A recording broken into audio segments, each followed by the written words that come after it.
بسم اللہ الرحمن الرحیم۔ اللہ کے نام سے شروع جو بڑا مہربان نہایت رحم والا ہے۔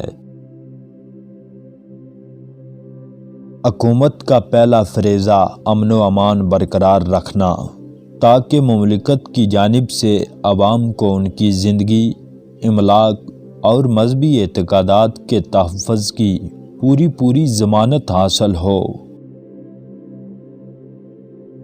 کوئی شاندار کارنامہ سر انجام دینے کے لیے اور ملک کی قومی زندگی میں اپنا صحیح مقام حاصل کرنے کے لیے خدمت، تکلیف اور قربانی بنیادی تقاضے ہیں۔ ہمیشہ ان تصورات اور عزائم کے مطابق زندگی بسر کیجیے جن کے لیے آپ نے حال ہی میں اپنی زندگیاں وقف کر رکھی ہیں۔ ایک دوسرے پر اعتماد ہی ایک دوسرے سے تعاون بڑھاتا ہے۔ آپ تعلیم پر پورا دھیان دیں، اپنے آپ کو عمل کے لیے تیار کریں، یہ آپ کا پہلا فریضہ ہے۔ آپ کی تعلیم کا ایک حصہ یہ بھی ہے کہ آپ دور حاضر کی سیاست کا مطالعہ کریں، یہ دیکھیں کہ آپ کے گرد دنیا میں کیا ہو رہا ہے۔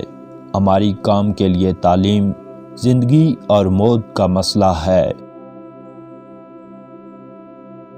اسلامی تعلیمات کی درخشندہ روایات و ادبیات اس امر پر شاہد ہیں کہ دنیا کی کوئی قوم جمہوریت میں ہمارا مقابلہ نہیں کر سکی جو اپنے مذہب میں بھی جمہوری نقطۂ نظر رکھتے ہیں۔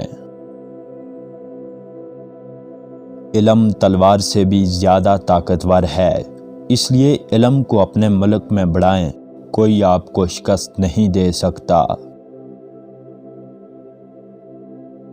ہمیں تہذیب و شرافت کو کبھی ہاتھ سے نہیں چھوڑنا چاہیے۔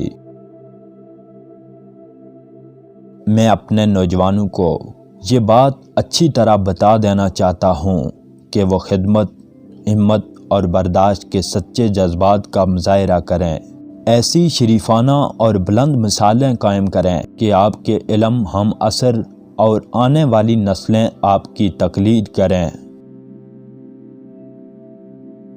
ہر قسم کی احتیاج کو پورا اور ہر طرح کے خوف کو دور کرنا ہی ہمارا مقصد نہیں ہونا چاہیے، بلکہ وہ آزادی، وہ اخوت، وہ مساوات بھی حاصل کرنی چاہیے جس کی تعلیم اسلام نے ہمیں دی ہے۔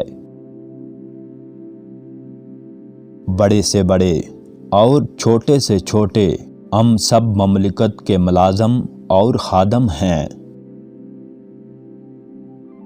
ہماری نجات کا راستہ صرف اور صرف اسوہ حسنہ ہے۔ میں آپ کو مصروف عمل ہونے کی تاکید کرتا ہوں۔ کام اور بس کام، صبر و برداشت اور انکساری کے ساتھ قوم کی سچی خدمت کرتے جائیے۔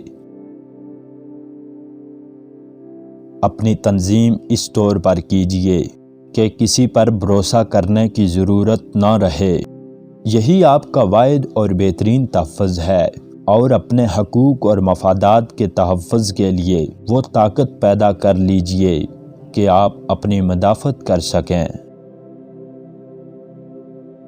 آج کل کی جنگ سرحدوں کی قید سے آزاد ہے، اس لیے اس کا مقابلہ کرنے کے لیے ذہنی اور دفاعی تیاریوں دونوں سے مقابلہ کرنا چاہیے۔